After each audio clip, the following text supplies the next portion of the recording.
ప్రభు పేరిట మీ అందరికీ వందనాలండి. అందరూ బాగున్నారా? నాకు ఇంతటి అవకాశాన్ని ఇచ్చిన తండ్రి అయిన దేవునికే మహిమ కలుగును గాక.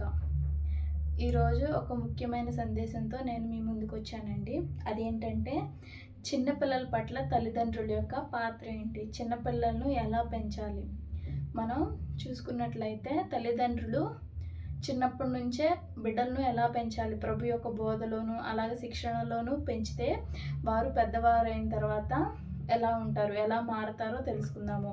దేవునిలో ఎదిగిన పిల్లలు ఒక రకంగా ఉంటారు, అలాగే మామూలుగా పెరిగిన పిల్లలు ఒక రకంగా ఉంటారు. దేవునిలో ఎదిగిన పిల్లలు విధేయత, భక్తి, భయభక్తులు తల్లిదండ్రుల పట్ల అలాగే పెద్దల పట్ల గౌరవం కలిగి ఉన్నతమైన స్థానాల్లో వారు ఉంటారు దేవుడిచ్చే జ్ఞానముల చేత.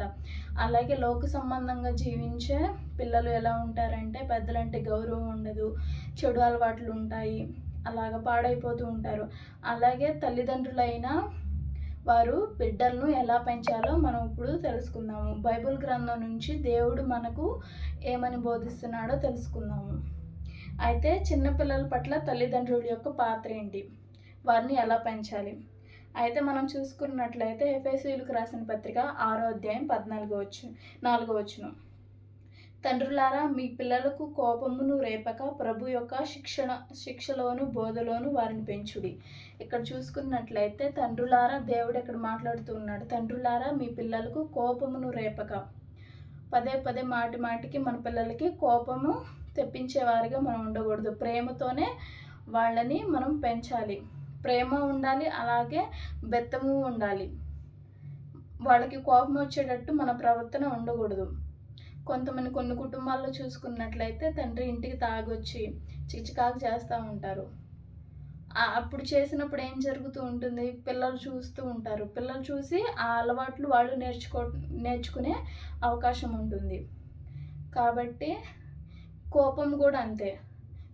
తండ్రికి కోపం ఉంటే పిల్లలు కూడా కోపపడే మనస్తత్వం వస్తుంది.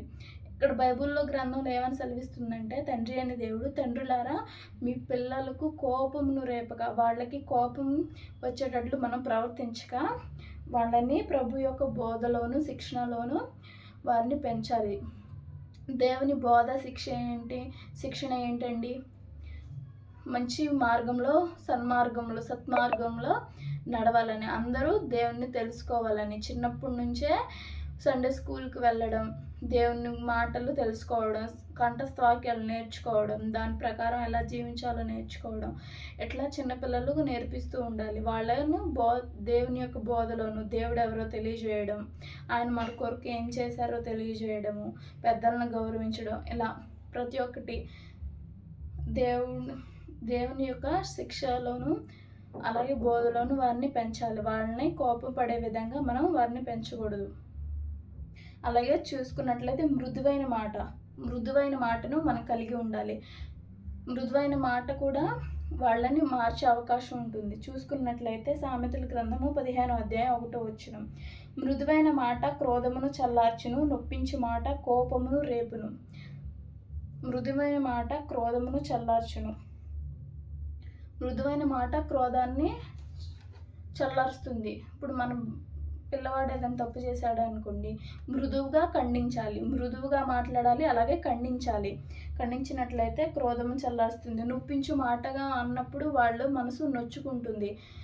చిన్నప్పటి నుంచి వాళ్ళు ఏదైతే వింటారో ఏదైతే చూస్తారో వాటన్నిటిని మనసులో పెట్టుకొని పెద్ద అయిన తర్వాత కూడా అదే విధంగా వాళ్ళు ప్రవర్తిస్తూ ఉంటారు.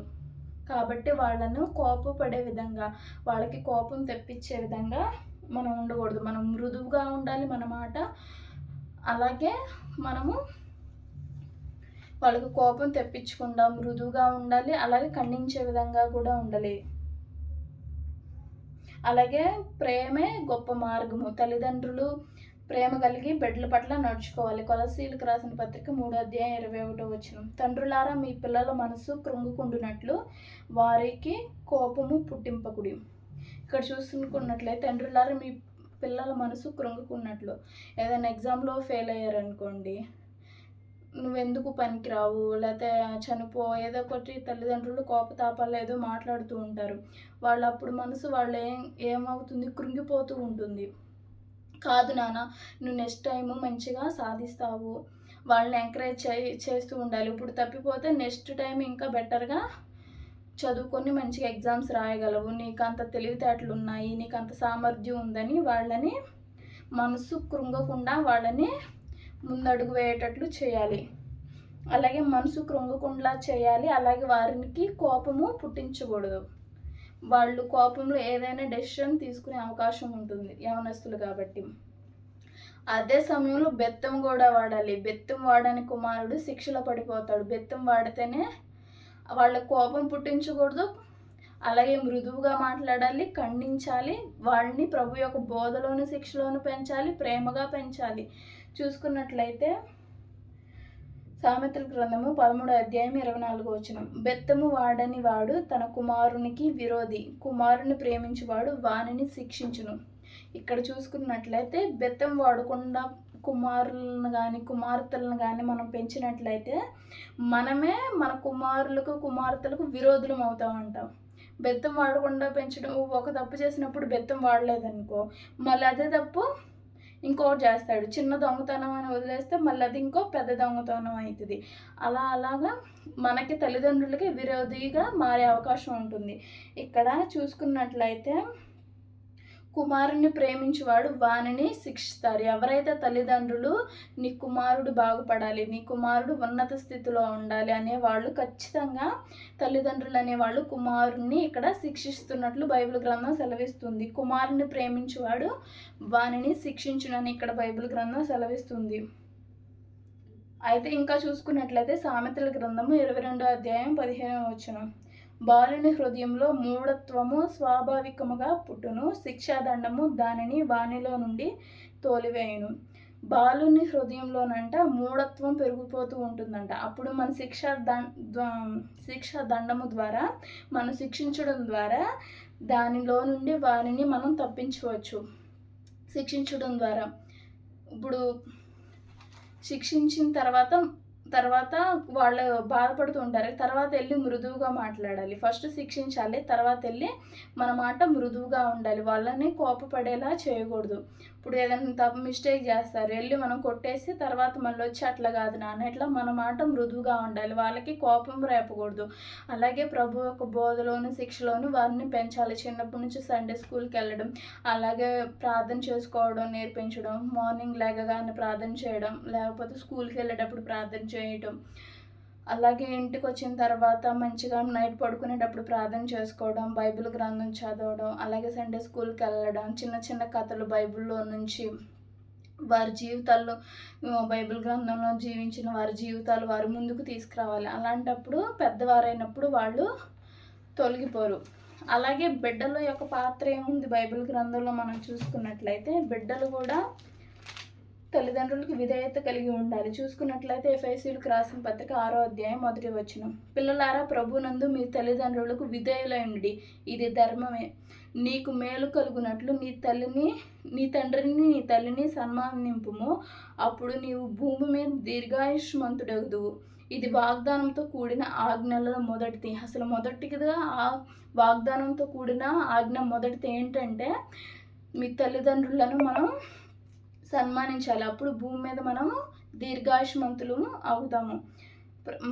పిల్లలకు దేవుడే ఏమని సెలవిస్తున్నాడంటే ప్రభునందు మీ తల్లిదండ్రులకు విధేయులై ఉండాలి. ప్రతిదానికి ఏ తల్లిదండ్రులైనా బిడ్డలకి మంచిగా చెప్తారు, ఎప్పుడు చెడు చెప్పరు. నువ్వు పాడైపో, అది చెయ్యి ఇది చేయని ఎప్పుడు చెప్పరు. ఏ తల్లిదండ్రులు ఆలోచించరు. ఎప్పుడు బిడ్డలకు మంచిగా చేయాలని ఆలోచిస్తూ ఉంటారు. కాబట్టి వాడు చెప్పే మాటను బిడ్డలు విధేయులై వాటిని అంగీకరించే వారిగా ఉండాలి. అలాగే వారిని సన్మానించాలి. కలిమిలోనైనాను లేమిలోనైనాను తల్లిదండ్రులు లేనోళ్ళైనా కానీ వాళ్ళు ఉన్నోళ్ళైనా కానీ ఎలా ఉన్నా కానీ వారిని బిడ్డలు సన్మానించి, అలాగే వాళ్ళు వృద్ధాప్యంలో ఉన్నప్పుడు చూసే విధంగా కొంతమంది కొడుకులు కూతుళ్ళు వదిలేస్తూ ఉంటారు కదండి వృద్ధాప్యంలో ఉన్న తల్లిదండ్రులని. అలా కాకుండా వాళ్ళు ముసలి వాళ్ళైనా కానీ కష్టంలో ఉన్నా కానీ లేని వాళ్ళైనా కానీ ఉన్న వాళ్ళైనా కానీ బిడ్డలు అనేవాళ్ళు తల్లిదండ్రులకి విధేయత చూపాలి. అలాగే మన తండ్రి ఎవరు? ఈ భౌతిక సంబంధమైన తల్లిదండ్రులు వీరు. మన ఆత్మీయ తండ్రి ఎవరు? తండ్రి అయిన దేవుడు. కాబట్టి బిడ్డలను మన యొక్క బోధలోను, అలాగే దేవుని యొక్క బోధలోను, శిక్షలోను వారు పెంచాలి. చిన్న వాక్యం దేవుడు మీ హృదయంలో ఫలింపజేయునుగాక. ఆమేన్.